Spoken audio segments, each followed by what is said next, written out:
Selamlar arkadaşlar. Telefon kendine böyle Google'a girdi. Burada bir tane dosya, bak buradan çıktı. Game Visual'a girdi. Ben bunu araştırmıştım. Buraya tıklamış.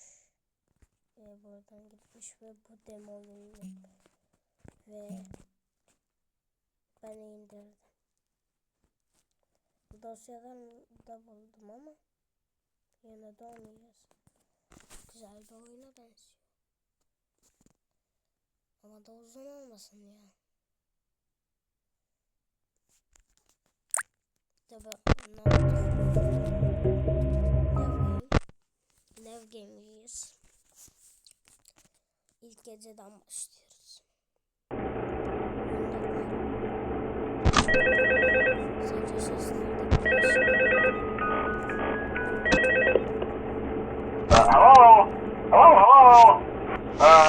Hello and welcome to your new summer job at the new and improved Freddy Fazbear's Pizza.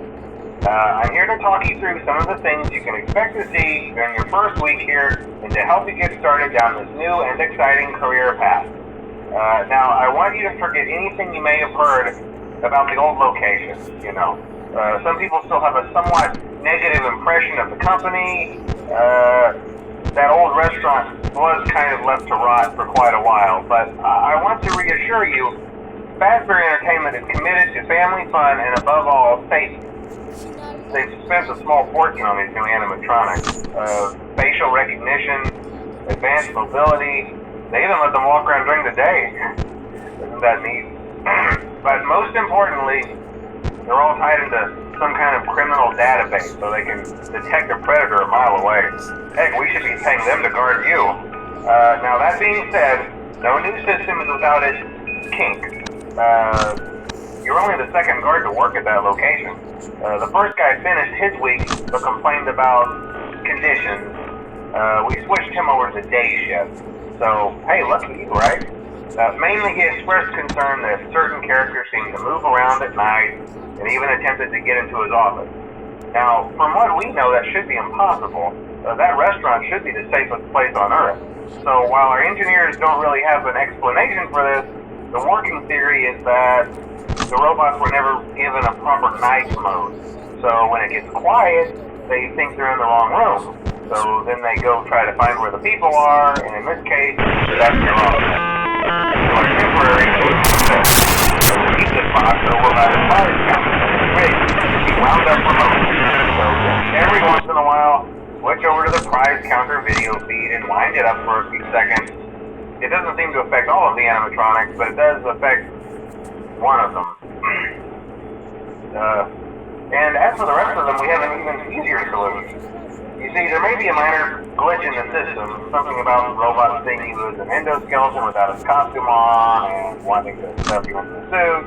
So hey, we've given you an empty Freddy Fazbear head. Problem solved. You can put it on any time and leave it on for as long as you want. Eventually anything that wandered in will wander back out. Something else worth mentioning is kind of the quirky modern design of the building. You may have noticed there are no doors for you to close. But hey, you have a light, and even though your flashlight can run out of power, the building cannot. So don't worry about the place going dark. Well, I think that's it. You should be golden. Check the lights, put on the Freddy head if you need to.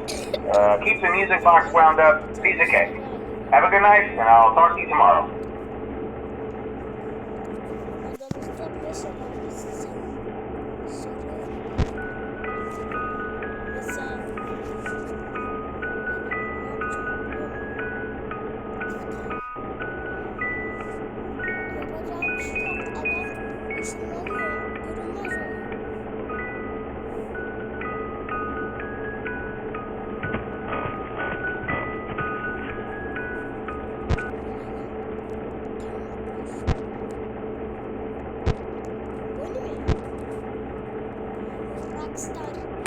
Rockstar yapıyor.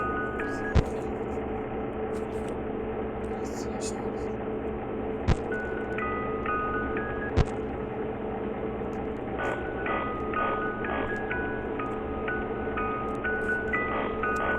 Thank you.